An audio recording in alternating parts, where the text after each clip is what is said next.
эдийн засгийн бүтэц хүн амын байршлыг харгалзан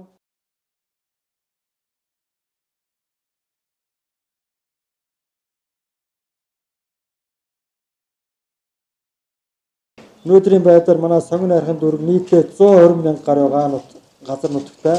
Хүн амын тооны хувьд бол хамгийн сүүлийн үеийн статистикийн мэдээгээр 346.3 мянган хүн ам амьдарч сууж нийтдээ 85 мянга орчим өрх амьдарч байна. Баянзүрх дүүрэгт нийтдээ газар нутгийн хэмжээ 123.6 мянган га нутагтай. Хүн амын тоо бараг 355 мянга. Хамгийн сүүлийн тоо оромтой. Өрхийн тоо бол 94 мянга орчим байна. За ингээд нийслэлийн дүүргүүдийн хүн амын тоог энэ хэсэгтнээр үзүүлж байгаа. Би түрүү хэллээ.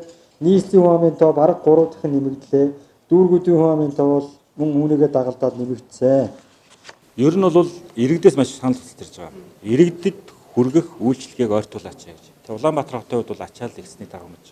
Улаанбаатар хотын хүн ам сүүлийн одоо энэ чинь 20 жилийн дотор бол 3 дахин нэмэгдсэн байж байгаа. Тэгэхээр төсөв хуваарлалтаа бол жигд тэгш байдлыг харгалзаж үздэг. Яг гэвэл Улаанбаатар хотын нэг иргэнд төсвийн тэдэн төрлийн зардал ноогдох хэрэгтэй гэж. Гэтэл хөдөө орон нутгад ноогдож байгаа зардал эсвэл Улаанбаатар хотод байгаа дүүргүүдэд ноогдож байгаа зардал бол харилцан адилгүй байна.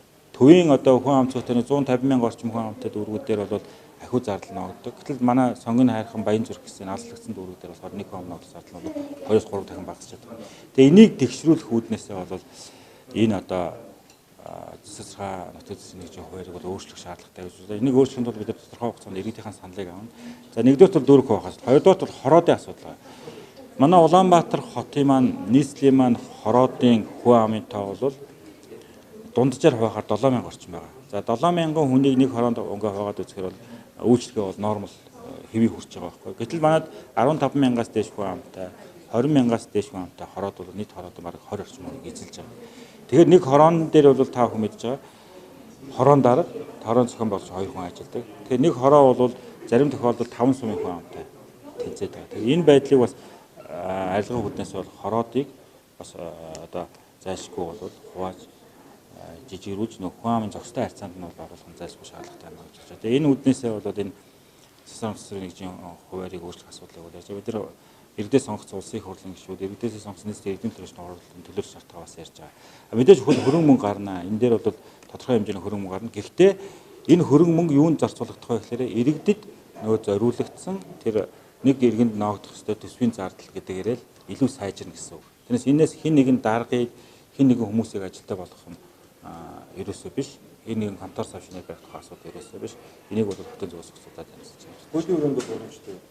Боломжтой Монгол улсын үндсэн хууль болон засаг сархаа нутгийн улсын шүүний удирдлагын тухай хуулинд зааснаар иргэдийн саналыг үндэслэн тухайн сум дүүргийн иргэдийн төлөөлөгчдийн хуралдаас саналаа гаргах юм бол түүний засгийн газар хүлээж аваад улсын хурал өргөн мэдүүлээд шийднэ гэсэн залт байна. 1000-аас дээш хороотой хүн ам бол нэлээд олон болсон байгаа. Тэр 20 гаруй мянган хүн ам. Дүүргийн хурал энэ асуудлыг